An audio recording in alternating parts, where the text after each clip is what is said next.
একদিন একজন গরিব লোক রাস্তায় 10টি টাকা পেল।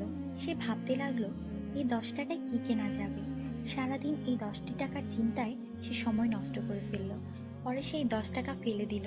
সে বলল, হে আল্লাহ, এই 10 টাকার জন্য আমি আজ সকাল থেকে আপনাকে একবারও স্মরণ করিনি। সেই সব লোক আপনাকে কিভাবে স্মরণ করে যাদের লাখ টাকা আছে? আল্লাহ সুদ হারাম করে দিয়েছেন, আমরা ব্যাংক বানিয়েছি। আল্লাহ জীবনকে সীমিত করেছেন, আমরা ঘড়ি বানিয়েছি।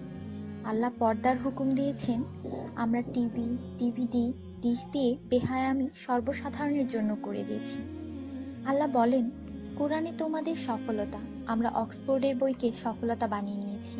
আল্লাহ মিথ্যা বলা নিষেধ করেছেন, আর আমরা এপ্রিল ফুল পালন করা শুরু করে দিয়েছি।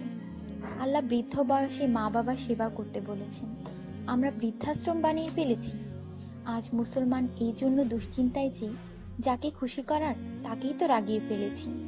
দয়া করে সবাইকে ফরওয়ার্ড করুন, কারণ নেকির দাওয়াত দেওয়ায় নেকিকারীর সমান সওয়াব পাওয়া যায়। একটু ভাবুন, আজান যখন হয় তখন টিভির ভলিউম কমানো হয়, কিন্তু নজর টিভিতেই থাকে। আর মনে মনে বলি, আজান যাতে তাড়াতাড়ি শেষ হয়। এতেই কি আজানের মর্ম? আপনি নিজে আপনার মনকে প্রশ্ন করুন। আজানের জবাব দেওয়ার চেষ্টা করুন, যাতে মৃত্যুর পর কালিমা তাইয়্যিবা আমাদের নসিব হয়। অনুরোধ, এই মেসেজটি সবার কাছে পৌঁছে দিন। বন্ধুরা, আমাদের দাওয়াতে যদি কেউ না আসে, আমরা রাগান্বিত হই। আল্লাহর পক্ষ থেকে আমাদের জন্য প্রতিদিন 5 বার দাওয়াত আসে, আর আমরা নামাজ পড়ি না।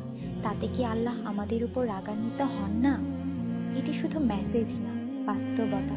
দয়া করে নামাজ আদায় করুন এবং অন্যকেও উৎসাহিত করুন। যিনি এই মেসেজ পড়েন তাদের উপর আল্লাহ আরো রহমত দিন, এবং যিনি এই মেসেজ ফরওয়ার্ড করেন তার ভালো ইচ্ছা আল্লাহ পূরণ করুন এবং হিদায়াত করুন। নামাজের চিন্তা করুন, ব্যালেন্সের না। আজান শুনে উঠুন রিংটোনের মতো। কোরআন মনোযোগ দিয়ে পড়ুন SMS পড়বার মতো। জীবন সবসময় থাকবে না নেটওয়ার্কের মতো।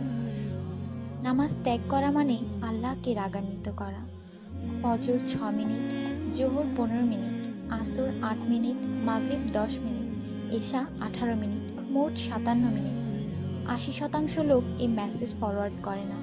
দয়া করে আপনি করুন। আল্লাহ সবার মঙ্গল করুন। আমিন।